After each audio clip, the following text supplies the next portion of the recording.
আসসালামু আলাইকুম। পড়ন্ত বিকেলবেলা সবাইকে স্বাগত জানাই। ঠিক সকাল থেকে মুষলধারে বৃষ্টি হয়েছিল আজকে সারাদিন ধরে।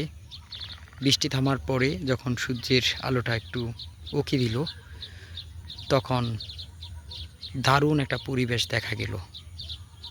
চারপাশটা একবারে পরিষ্কার হয়ে গেছে, সবুজে সবুজে এক সমারোহ দেখা গেল।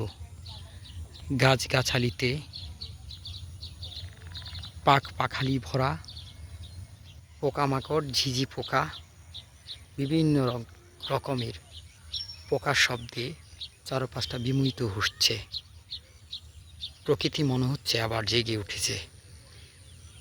কিন্তু এখন একটু পরেই সূর্যটা অস্ত যাবে। সন্ধে খুব কাছেই, একটু পরেই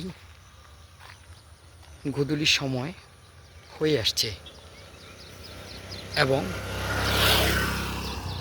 আস্তে আস্তে করে সূর্যের কিরণ হারিয়ে যাচ্ছে। তপ্ত অগ্নিঝরা যে তাপ সূর্য দিচ্ছে, সেটা এখন শেষের পথে প্রায়। আর একটু সময়, এরপরে সকাল হলেই সেই কোরবানি ঈদের আনন্দ।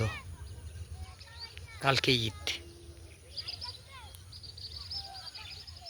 এক বছর পরে আবার ফিরে আসবে কোরবানির আরেকটি ঈদ।